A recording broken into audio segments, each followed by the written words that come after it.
2 సినిమాలు ఉన్నాయి, 2 సినిమాలకు న్యాయం చేయాలని చెప్పి రేత్రింబౌలు వర్క్ చేశాడు టీం అందరితో. సో భీమ్స్ కూడా నా కంగ్రాచులేషన్స్. మా జర్నీ ఇలాగే కంటిన్యూ అవుతుందని కోరుకుంటున్నాను. అలాగే ఇంకొక ఫైట్ మాస్టర్ పనిచేశాడు, నభా. ఓపెనింగ్ ఫైట్ చేసింది నభా అనే ఫైట్ మాస్టర్, నభాకాంత్. తనకి నా కంగ్రాట్స్. అలాగే క్లైమాక్స్, గోల్ ఫైట్, సినిమాలో అదర్ యాక్షన్ పార్ట్ అంతా నా ప్రియ మిత్రుడు, శిష్యుడు, ఏదో ఫస్ట్ సినిమా నుంచి నాతో ట్రావెల్ అవుతున్నాడు పటాస్ నుంచి, మా వెంకట్ మాస్టర్. సో వెంకట్ మాస్టర్తో ప్రాబ్లం ఏంటంటే, వెంకట్ మాస్టర్ గురించి మాట్లాడకపోతే వెంకట్ మాస్టర్ ఫీల్ అవడు. వెంకట్ మాస్టర్ భార్య వందన ఉంది, వందులు, ముద్దుగా వందులు అని చెప్పి తిరుగుతుంటాడు. నన్ను అన్నయ్య అని ప్రేమగా పిలుస్తుంది. ఇన్స్టాగ్రామ్లో వస్తుంది, ఏ అన్నయ్య ఆయన గురించి మాట్లాడరా. అమ్మ తల్లి వందులు, హ్యాపీయా?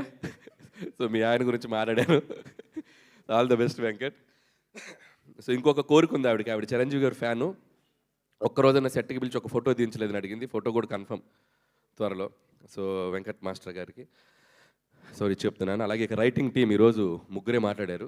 సో మిగతా టీం చాలామంది ఉన్నారు, మా నారాయణ గారు, మా బాబాయ్ అరుణ్ ప్రసాద్ గారు అండ్ తిరుమల నాగ్. సో వాళ్ళు కూడా మైకులు తీసుకుంటే అజ్జు కంటే అనర్గళంగా మాట్లాడగలరు, కాకపోతే ఈరోజు రాలేరు. సో అలాగే అజ్జు, నాకు ఎవరి గురించి భయపడిన కానీ ఇతని స్పీచ్ ఎప్పుడు వస్తుందని భయంగా ఉంటుంది నాకు. ఏం మాట్లాడేస్తాడో ఏంటో ఎక్స్టెంపోలో భయంగా ఉంటుంది. థ్యాంక్స్ అజ్జు. ఎందుకంటే ఈ రైటర్స్ అందరినీ నేను పెట్టినంత టార్చర్ ఎవరూ పెట్టరు. నేను ఒక వెర్షన్ అనుకుంటా, ఆ వెర్షన్ వచ్చాక దాదాపు ఎవరన్నా డైలాగ్ వెర్షన్ ఒకటి రాస్తారు. నా సినిమాకి 66 వెర్షన్లు ఉంటాయి. ఈ రోజు రాసింది ఓకే అంటాను, నెక్స్ట్ రోజుకి వచ్చి ఇది కాదు ఇంకోటి అంటాను, ఇది కాదని సినిమా రిలీజ్ అయ్యే వరకు 36 వెర్షన్లు రాపిస్తూనే ఉంటాను చాలా ఓపిక్గా. ఎన్ని వెర్షన్లు అయినా రాసుకుంటూ వచ్చి ఆ ఫైనల్ మళ్ళీ మిక్సింగ్ ఉంటుంది. నా వెర్షన్, వీళ్ళ వెర్షన్ అన్నీ కలిపి ఒక మిక్సీ చేసి చేస్తాం. ఆ వెర్షన్ అబ్బో అదొక పెద్ద, నాతో రైటర్స్గా పనిచేసే వాళ్ళకి తెలుసు అది ఎంత టఫ్ ప్రాసెస్. రైటర్స్ అంటే ఒక వెర్షన్ రాసి 2 నెలలు కూర్చోవడం కాదు స్క్రిప్ట్ బట్, సినిమా రిలీజ్ అయ్యే వరకు ముందు రోజు వరకు ఎడిటింగ్, డబ్బింగ్లో కూడా వచ్చి కూర్చుంటారు నాతో పాటు, ఏమైనా ఇంప్రూవైజ్ చేద్దామని చెప్పి. సో అంత డెడికేషన్గా పనిచేస్తారు అజ్జు అండ్ సాయి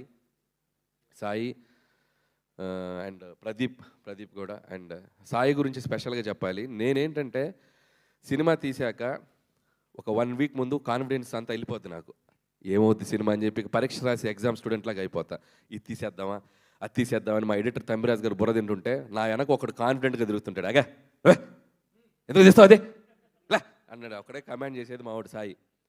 బుద్ధుందని ఏమి అది ఎంత పండిందో తెలుసా ఎపిసోడ్, ఎడ తెస్తావు అది ఇలా అని చెప్పి ఇదిలిస్తాడు. ఒక్కోసారి కోపడతాడు, అరుస్తాడు, ఏంటి సినిమాని చెడగొడతావేంటి నువ్వు, బ్లాక్ బస్టర్ అయ్యే సినిమాని అవతలకెళ్ళు, అసలు వెయిటింగ్ రాకు అని చెప్పి నన్ను ఒక కంట్రోల్ చేసే వ్యక్తున్నాడంటే మా సాయి. లేకపోతే అద్భుతమైన ఎపిసోడ్ నా ఎక్స్టెంపోలు ఇది తీసేద్దాం అది తీసేద్దాం అని మా ఎడిటర్ కరెక్టే కదా నేను చెప్పింది. సో అంత ఎక్కువ ఆలోచిస్తాను, అంత భయం. ఎందుకంటే ఎట్టైనా ఒక సక్సెస్ఫుల్ ఫిల్మ్ వెళ్ళాలి, సినిమాని కాపాడుకోవాలి, అంత ఓవర్ ఎంతూజియాజంతో పనిచేస్తాను. సో ఇలాంటోడు ఒకడు ఉండాలి వెనక. Thank you Sai. సినిమా నువ్వు కాపాడుతావు లాస్ట్లో, నేను దాన్ని స్పాయిల్ చేయకుండా.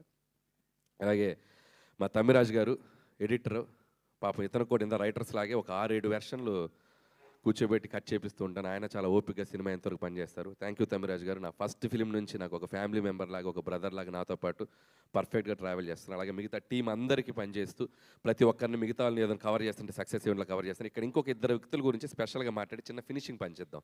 కలెక్టర్ శ్రీనివాస్ గారు ముందుకు రావాలి. కలెక్టర్ శ్రీనివాస్ గారు ఎక్కడ రండి, ముందుకు రండి సార్. ఇటు రండి సార్. మైక్ ఇవ్వండి శ్రీనివాస్ గారికి, మైక్ ఇవ్వండి. ఇటు రండి. ఈయన ఫ్లోలో ఒక డైలాగ్ వేశారు, నేను కలెక్టర్గా చాలా బిజీగా ఉన్న రోజుల్లో నువ్వు జాబ్ వదిలేసి రా, నువ్వెందుకు జాబ్ చేయాలని చెప్పి ఇండస్ట్రీకి బలవంతంగా లాక్కొచ్చాను. అసలు జరిగిన విషయం ఏంటి ఇప్పుడు చెప్పండి. చెప్పండి జరిగిన విషయం, అసలు విషయం చెప్పండి. నేను వైజాగ్ జాయింట్ కలెక్టర్గా ఉండగా ఆయన F2 కథ రాసుకుంటూ పార్క్ హోటల్లో ఉన్నారు.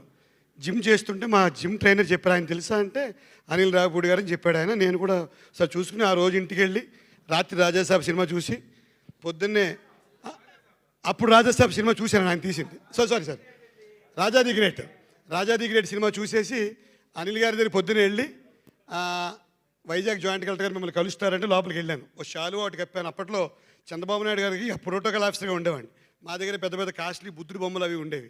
అవన్నీ తీసుకెళ్ళి హంగామాగా వెళ్ళి ఒక శాలువా కప్పి అప్పటికి 4-5 సినిమాలు చేశానండి. నాకు ఒక చిన్న వేషం ఇప్పించండి సార్ అన్నాను. అంతేగాని నా ఉద్యోగం మానిపించడం ఏం లేదు. F2 హిట్ అవడం వలన నా అంతా నేనే బయటికి రావాల్సిన పరిస్థితి వచ్చింది. షాల్వా కప్పారు, ఒక అద్భుతమైన గిఫ్ట్ ఇచ్చి, అది గిఫ్ట్ అంటే షీల్డ్ ఇచ్చారు. ఆ తర్వాత శ్రీ లక్ష్మీనరసింహస్వామి సింహాచలం ఆలయంలో ప్రోటోకాల్ దర్శనం చేయించి మొత్తం ఒక చిన్న సెటప్ చేయించారు. ఒక చిన్న అద్భుతమైన సెటప్ జరిగాక అప్పుడు అతని మీదకి ఆయన మీదకి ఒక చూపు వెళ్ళి అప్పుడు F2లోకి వచ్చారు కదా. మరి జరిగిన story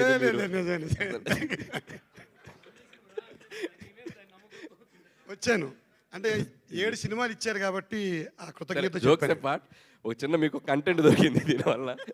so thank you Srinivas గారు మీరు.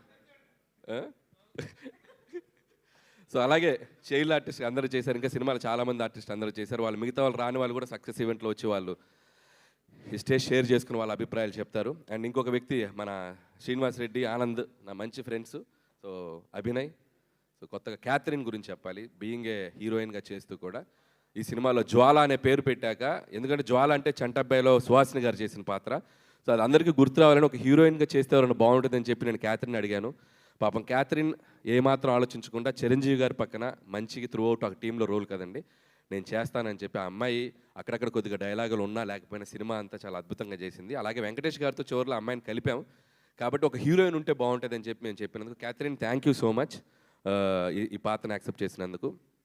అలాగే నయనతార గారికి మరొకసారి నా కృతజ్ఞత తెలియజేసుకున్నాను. ఆవిడ చేసిన సపోర్ట్ ఈరోజు నయనతార గారు చిరంజీవి గారి పక్కన ఎంత అద్భుతంగా పేరు కుదిరిందని చెప్తున్న దానికి కూడా చాలా థ్యాంక్స్. అలాగే మరొకసారి ముగించే ముందు చిరంజీవి గారితో మొదలెట్టాను. సో ముగించే ముందు ఆబ్వియస్గా మా వెంకటేష్ గారితో ఫినిష్ చేయాల్సిందే. సో విక్టరీ వెంకటేష్ గారు ఈ సక్సెస్లో మాతో పాటు మా వెనక చిరంజీవి గారికి మాకు ఒక దాన్ని ఏమంటారు, ఒక బెస్ట్ బడీ లాగా, బెస్ట్ ఫ్రెండ్ లాగా మాతో ట్రావెల్ అయ్యారు. ఒక స్పెషల్ క్యామియో చేశారు. ఎంత అద్భుతంగా థియేటర్లో ప్రేక్షకులు దీన్ని రిసీవ్ చేసుకుంటున్నారంటే మామూలుగా రిసీవ్ చేసుకోవట్లేదు. ఒకళ్ళ మీద ఒకరికి ఈగో లేకుండా, జెలసీ లేకుండా, ఎటువంటి ఇది లేకుండా ఇద్దరు స్టార్స్ ఒకళ్ళ పాటకు ఒకళ్ళు డ్యాన్స్ చేయటం, అల్లరి చేయటం నేను కళ్ళతో చూశాను. థియేటర్లో ప్రేక్షకులు లేడీస్ ముఖ్యంగా ఎంత చప్పట్లు కొట్టి ఎంజాయ్ చేస్తున్నారంటే హ్యాట్స్ ఆఫ్ టు వెంకటేష్ గారు ఈ పాత్రను ఒప్పుకొని మాతో పాటు చిరంజీవి గారితో పాటు దీన్ని చేసినందుకు. అండ్ నాకు తెలుసు ఆయనకి ఎంత అట్మోస్ట్ లవ్ అండ్ రెస్పెక్ట్ లేకపోతే ఇది చేయరు. చిరంజీవి గారి మీద ఉన్న అట్మోస్ట్ రెస్పెక్ట్, నా మీద ఉన్న utmost love. Thank you sir, you are also big key part in our success. మేము ఎప్పటికీ మర్చిపోయినాం. వెంకటేష్ గారు thank you so much. And అలాగే హర్ష గారిది ఇందాక ఒక విషయం చెప్పారు. అతని కాలు మీరు ఇప్పుడు చాలామంది ఇందాక జీవి గారు అన్నారు, ఇప్పుడు ఒక థ్రిల్లర్ లాగా ఉంటుంది మీరు వెళ్ళి సినిమా చూస్తే. అసలు నడవలేని హర్ష గారు సినిమా అంతా యాక్ట్ చేశారనేది ఒక థ్రిల్లింగ్ పాయింట్. సో దానికి నేను చాలా హోంవర్క్ చేయాల్సి వచ్చింది. ఎందుకంటే నాకు ఆర్టిస్ట్ని మధ్యలో పాపం తన చిరంజీవి గారితో యాక్ట్ చేయాలని ఒక డ్రీమ్, దాన్ని నేను మధ్యలో ఆపదలుచుకోలేదు. ఏదో ఒకటి చేద్దాం, ఎలా మేనేజ్ చేద్దాం అంటే అప్పుడు నాకు గుర్తొచ్చిన వ్యక్తి ఇంకొక వ్యక్తి, లెజెండరీ డైరెక్టర్ రాఘవేంద్రరావు గారు. సో రాఘవేంద్ర గారు అయితే ఇప్పుడు ఈ సినిమాని ఎలా తీస్తాడు, రాఘవేంద్ర గారు అయితే ఇప్పుడు ఎలా మేనేజ్ చేస్తాడని చెప్పి నన్ను నేను అలా ఒక ఊహించుకొని ఏం చేసామంటే, యాక్చువల్గా ఇంటర్వెల్ బ్లాక్లో వీళ్ళతో పాటు నడుచుకుంటూ రావాలి హర్ష గారు. రాత్రి సీన్ మార్చేసా. సో ఒక ట్రాలీ తెప్పించి, డ్రమ్స్ తెప్పించి, సో అప్పటికప్పుడు సాంగ్ చిరంజీవి గారు అడగగానే ఒక హైలాగా అతను వచ్చి నుంచుంటే మీరు అబ్జర్వ్ చేస్తే ఎక్కడ హర్ష గారు వాకింగ్ ఉండదు, ఫ్రేమ్ ఎంట్రీలు ఉంటాయి. సో ఇలా అలా వచ్చి అలా నుంచుంటాడు. సో ఆయనకి దానికి ఒక స్కూటర్ తెచ్చుకున్నాడు, 3 బండి స్కూటరు, చైరు. ఈ స్కూటర్ మీద ఇలా వచ్చి అలా నుంచుంటారు. సో అలా చాలా క్లెవర్గా, స్మార్ట్గా ఏదో అక్కడక్కడ చేసాం. నుంచోబెట్టడం కూడా కాలు కనపడకుండా ఇద్దరి మధ్య ఓవర్లాప్లో నుంచోబెట్టడం. సో ఎందుకంటే ఒక ఆర్టిస్ట్ చిరంజీవి గారితో నటించాలని ఒక కళ ఉన్న ఆర్టిస్టు మధ్యలో అది ఆగిపోకూడదు. ఆ కష్టం ఏదో నేను పడతా. సో ఆడియన్స్కి ఆ డౌట్ రాకుండా చిన్న చిన్న జిమ్మిక్స్ చేసి ఈరోజు హర్షవర్ధన్ తన హ్యాపీగా తన నచ్చిన నటుడు, ఇష్టమైన నటుడితో యాక్ట్ చేసిన ఆ అనుభూతిని పొందారు. థ్యాంక్ యూ హర్ష గారు. అడిగాను మొత్తం నా గురించి మాట్లాడావు, బాస్ గురించి మాట్లాడవా అన్నాడు. ఏం మాట్లాడుతున్నావు, బాస్ గురించి నీ ముందు ఎందుకు మాట్లాడుతాను, బాస్ ముందు మాట్లాడతా అన్నాడు. ఓకే అలాగే మాట్లాడు. సో వన్స్ అగైన్ మీడియా మిత్రులందరికీ చాలా థ్యాంక్స్. ప్రతి సినిమాకు ఒక జర్నీ, ఆ జర్నీలో నేను ఒక్కొక్కసారి ప్రెషర్లో ఉన్నా, ఒక్కొక్కసారి స్ట్రెస్లో ఉన్నా, ఒక్కొక్కసారి కన్ఫ్యూజన్లో ఉన్నా. ఈ ప్రమోషన్స్ వీటిల్లో వాళ్ళందరూ కనిపించిన ప్రతి మీడియా స్నేహితులందరూ భుజం మీద షోల్డర్ వేసి నువ్వు కొడతావు అని చెప్పి నాకంటే ఎక్కువ కాన్ఫిడెన్స్ వాళ్ళు ఇచ్చారు. నేను ఎప్పుడు ఎదురిచ్చినా నన్ను నవ్వుతూ పలకరిస్తారు. వాళ్ళ పాజిటివ్ ఎనర్జీని ఎప్పటికీ మర్చిపోలేను. ఈరోజు సక్సెస్ కొట్టి ఇక్కడికి వస్తే ప్రతి మీడియా మిత్రుడు ఒక చెయ్యి ఇచ్చి ఇలా చెయ్యి గట్టిగా ఊపేస్తున్నారు నాది. గట్టిగా ఊపే దాంట్లో వాళ్ళకి నా మీద ఉన్న ఎఫెక్షను, ఈ సినిమా తాలూకు ఒక పాజిటివ్ ఎనర్జీ, వాళ్ళకి నా మీద ఉన్న ఒక పాజిటివిటీ ఎలా తెలుస్తుంది నాకు అర్థమైంది. పేరు నా మీడియా మిత్రులందరికీ నా థ్యాంక్ యూ సో మచ్. నేను ఒక్కొక్క పేరు నేను మెన్షన్ చేస్తానంటే లక్ష్మి గారు కోపం వస్తుంది, నా పేరు మెన్షన్ చేయలేదని. అందుకే నేను పేర్లు మెన్షన్ చేయట్లేదు, గ్రూప్గా మెన్షన్ చేస్తాను. లక్ష్మి గారు మీరు దాంట్లో ఉన్నట్టే. చేస్తూ అలాగే సోషల్ మీడియాలో యూట్యూబ్లో గత 15 రోజులుగా జరిగిన విధ్వంసం మామూలు విధ్వంసం కాదు. సో దొరుకుతాడా దొరకడా? సో గట్టిగా దొరికేసా. ఎవరికి దొరికాను? ప్రేక్షకులకు దొరికాను. వాళ్ళు టికెట్ పెట్టి ఈ సినిమాని చిరంజీవి గారిని మేము ఇలా చూడాలి, మా చిరంజీవి గారిని ఇలా సెలబ్రేట్ చేసుకోవాలి, సినిమాకి వెళ్ళి మేము ఎంటర్టైన్ అవ్వాలని ప్రేక్షకులందరికీ చాలా గట్టిగా దొరికాను. చాలా థ్యాంక్ యూ. ఈసారి కూడా ఈ సంక్రాంతి నాకు మళ్ళీ మెమరీస్ కానీ సెలబ్రేట్ చేయండి. మీమ్స్ ఫ్రెండ్స్ అందరూ వేసుకునే వాళ్ళు వేసుకోండి, పొగుడుకునే వాళ్ళు పొగుడుకోండి. నేను మాత్రం మీ మీమ్స్ చూస్తాను, నవ్వుకుంటాను, ఎంజాయ్ చేస్తాను. Thank you so much. Super Anil garu, thank you very much. Pre release ఈవెంట్లోనే మెగాస్టార్ మీకు ఆల్రెడీ గ్రీన్ ఫ్లాగ్ ఇచ్చేశారు నెక్స్ట్ కాంబినేషన్లో ఫుల్ ఫ్లెడ్జ్డ్ మూవీ చేయడానికి. సో మరి నెక్స్ట్ సంక్రాంతికి ఏమన్నా #, చిరు వెంకి ఇంకా ఏం అనుకోలేదు. సో ఇప్పుడు ముందు ఈ సక్సెస్ ఎంజాయ్ చేయాలి. ఓకే. ఈ 10 రోజుల తర్వాత 15 రోజుల తర్వాత అసలు ఏంటనేది ఓకే. ఆలోచిస్తాను. అయితే డెఫినెట్గా సెలబ్రేషన్స్లో హుక్ స్టెప్ లేకపోతే ఏం బాగుంటుంది చెప్పండి. ఓ తెచ్చేసారా కేక్? Okay okay okay. అయితే సో మన